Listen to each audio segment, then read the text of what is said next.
روس کے خلاف ہم لوگوں نے جہاد کیا تو وہ جہاد تھا، لیکن جب اسی افغانستان پہ امریکہ آیا تو پھر امریکہ کا ساتھ دینا ہم پہ لازم ہو گیا، تب ہمیں جہاد بھول گیا۔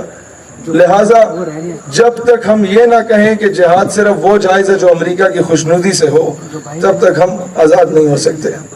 دوستان ذی وقار، ابھی ہمیں کچھ یہ وہ تلخ باتیں ہیں، یہ وہ تلخ حقائق ہیں جو کہ شاید لوگ کرنے سے پہلے وہی چودھری صاحب والی بات کے باہر ایک کالا ڈالا کھڑا ہوتا ہے اور آپ کا شمار نامعلوم افراد میں ہو جاتا ہے۔ لیکن میں کب تک یہ برداشت کروں کہ میرے قوم کی بیٹی عافیہ صدیقی کی صورت میں اغوا کر لی جائے؟ میں کب تک یہ برداشت کروں کہ میرے قوم کے بچے ریمن ڈیوس کی صورت میں اسے قتل کر دیا جائے اور ریمن ڈیوس باعزت طور پر بری ہو جائے؟ میں کب تک یہ برداشت کروں کہ کرنل جوزف رات کی تاریکی میں میرے بچے کو اسلام آباد کی سڑکوں پہ کچل دے اور ہم اسے نور خان ایئر بیس سے رات کی تاریکی میں سلوٹ مار کے بھیج دیں؟ میں کب تک یہ برداشت کروں کہ میرے دیش کا جوان وہ چونڈا میں اپنے جسم سے بم باندھ کے ہندوستانی ٹینکوں پہ تو کود پڑا، اس کے غرور کو خاک میں ملایا؟ میں کب تک یہ کہوں کہ ہمارے دیش کے جوان نے آپ کے کیا کہتے ہیں سری نگر کے قریب تو قربانیاں دیں، ایل او سی پہ تو قربانیاں دیں، سیاچن پہ تو قربانیاں دیں، لیکن اوپر جو سٹیک ہولڈرز بیٹھے ہیں انہوں نے ہمیشہ سے جارج بش کے، اوباما کے اور ڈونلڈ ٹرمپ کے تلوے چاٹے ہیں۔ میں کب تک یہ برداشت کروں کہ چہرے تبدیل ہوتے رہیں لیکن غلامی کا پٹا وائٹ ہاؤس سے ہی آتا رہے؟ میں کب تک یہ برداشت کروں کہ چہرے حکام بالا کے تبدیل ہوتے رہیں لیکن منظوری واشنگٹن ڈی سی سے آتی رہی؟ وہ سوشل میڈیا تھا، بجائے اس کے کہ اس پہ ہم پاپا کی پرنسس والی آئی ڈی بنائیں، یا بجائے اس کے کہ اس پہ ہم لوگ سبا بن کے 20 روپے کا ایزی لوڈ منگوا لیں اور مغرب کے اربوں ڈالرز کی انویسٹمنٹ پہ لات مارتا ہوا بتائے کہ جناب ہم لوگ جتنے مرضی ماڈرنائزڈ کیوں نہ ہوں، ہم لوگ جتنے مرضی انگریزی گھما پھرا کے بولنے والے کیوں نہ ہوں، ہم لوگ جتنا مرضی پینٹو شیٹو میں پھرنے والے کیوں نہ ہوں، جب بات میرے آقا کی عزت اور حرمت کی آتی ہے تو ہم کسی کو کھادے میں، کسی کو بارے میں نہیں لاتے۔ تو اتنے میں پولیس تشریف لے آئی تھی تو پھر ہمیں گلا بھاڑ بھاڑ کے تقریریں کرنی پڑی، اسی لیے میں ابھی اس جوش و ولولے سے نہیں کر پاتا کہ اب میرا گلا میرا ساتھ نہیں دے رہا۔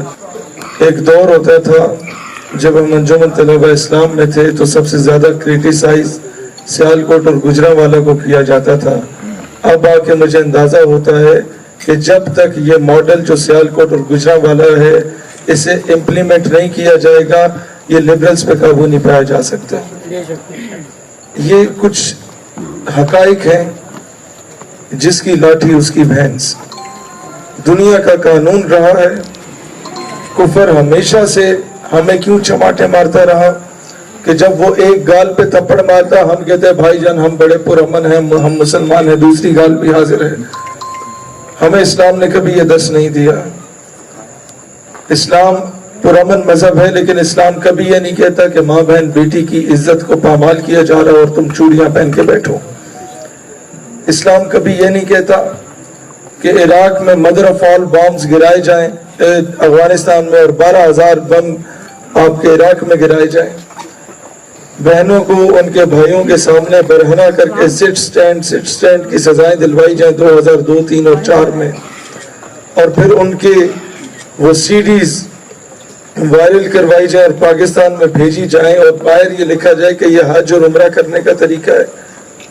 اور جب مسلمان اسے اپنے کمپیوٹر میں ڈالتا تھا اور وہ عبرت حاصل کرتا تھا اور اس کے ذہن میں یہ آتا تھا کہ کل کو اگر میں امریکہ کے بارے میں کوئی بات کروں گا تو شاید ہمارے گھر میں ہماری ماں بہنوں بیٹیوں کے ساتھ بھی یہ ہو۔ اقبال رحمت اللہ علیہ جس کانسیپٹ کو سمجھانے کی کوشش کرتے ہیں، کبھی ایسا نہیں ہوا۔ یہ پنجاب کا علاقہ ہے، آپ انٹیریئر پنجاب میں جائیں، آپ انٹیریئر سندھ میں جائیں، آپ بلوچستان میں جائیں، کہ نوابوں وڈیروں کا رواج کافی زیادہ ہے۔ کے پی کے میں ذرا کم ہے، لیکن ان علاقوں میں ذرا غلامی زیادہ ہے. وہ اقبال کہتا ہے تعویل کا پھندا جو کوئی صیاد لگا دے یہ شاخ نشیمن سے اترتا ہے بہت جلد. تو کبھی بھی ایسا نہیں ہوا کہ کوئی شخص جب تک خود اپنے پنڈ کے چودھری کے پاس گٹوں میں بوٹ پالش کرنے کے لیے نہ گیا ہو, پنڈ کے چودھری نے اسے اپنا غلام بنایا ہو. کوئی زبردستی لا کے غلام نہیں بناتا. جب تک آپ اپنی نوکری کے لیے سی وی جمع نہیں کراتے تب تک آپ کو نوکری پہ نہیں رکھا جاتا. اسی طرح تو اقبال نے یہی کہا, یورپ کی غلامی پہ رضامند ہوا تو, مجھ کو گلا تجھ سے ہے یورپ سے نہیں ہے. اب سمجھیں, جب تک امریکہ کے گٹوں میں بیٹھ کے اس سے بھیک نہیں مانگیں گے, امریکہ زبردستی تو ہمیں خیرات نہیں دے گا. وہ کوئی پھوپھی کا بیٹا ہمارا.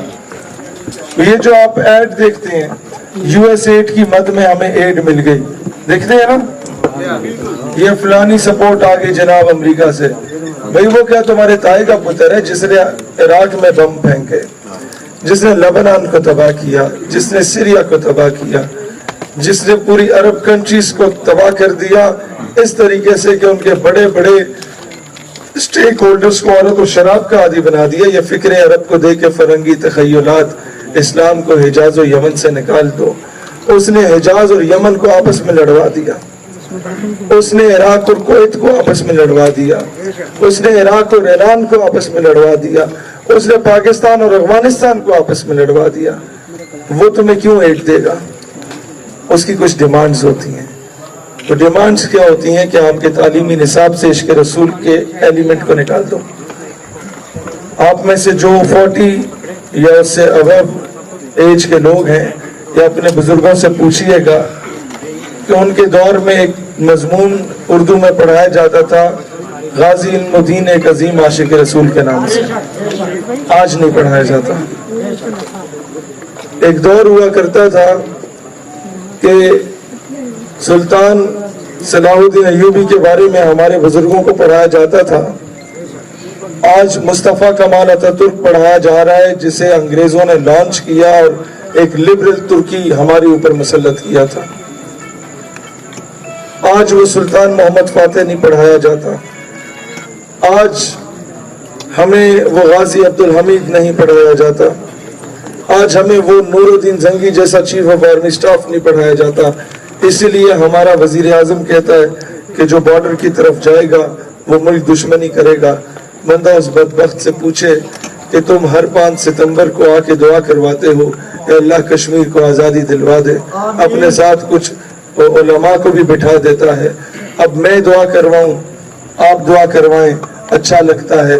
ہمارے پاس اور کچھ ہے بھی نہیں, نعرے لگانے کے علاوہ, دعائیں کرنے کے علاوہ, تقریریں کرنے کے علاوہ. لیکن جب وزیر اعظم بھی دعا ہی کرے تو کرسی ہے تمہاری, یہ جنازہ تو نہیں ہے, کچھ کر نہیں سکتے تو اتر کیوں نہیں جاتے. اللہ وطن. آپ لوگوں میں سے ہماری بہنیں ہیں, وہ کئی ایسی ہیں جو کہتی ہیں کہ سر ہم لوگ کام کرنا چاہتی ہیں اپنے مذہب کے لیے, اپنے وطن کے لیے, اس نظریے کے لیے, لیکن نہیں کر پا رہی. ہم لوگ اوپنلی سوشل میڈیا نہیں یوز کر سکتے. میں نے کہا آپ سے کتنے کہا ہے, آپ سے کس نے کہا ہے کہ ہماری بہن آپ اپنی تصویر سامنے آویزہ کر کے سوشل میڈیا استعمال کریں. آپ اپنے آڈیو نوٹ کے ذریعے اپنی انقلابی آواز, وہ درد بھری آواز اس امت کو پہنچا سکتی ہیں. آپ اپنے ماشاءاللہ شاہ صاحب یا نبی آپ ہیں, غلام ہیں رسول کے, غلام یہ رسول میں جو ہو نہ عشق مصطفیٰ تو زندگی فضول. بڑے ہمارے لیے آنر کی بات ہے شاہ صاحب یہاں تشریف لائے. تو بہنوں کے بارے میں عرض کر رہا تھا کہ آپ کے آڈیو نوٹس کے ذریعے آپ انہیں آڈیو نوٹس بنائیں, اوپر ویڈیو میں کنورٹ کیا جا سکتا ہے, اس پر پکچر سٹوریز لگائی جا سکتی ہیں, بہت کچھ کیا جا سکتا ہے. اس ہتھیار کو استعمال اگر ہم کریں گے تو دنیا میں انقلاب آ سکتا ہے. ریسنٹلی 3-4 ملکوں میں پوری بغاوت جو قائم ہوئی وہ سوشل میڈیا نے قائم کی. دوستان ذی وقار, اسی لیے میں دوبارہ درخواست کروں گا کہ پاپا کی پرنسز اور یہ سبا کے ایزی روڈ سے نکل کے کوشش کریں کہ اس سوشل میڈیا کے اس کو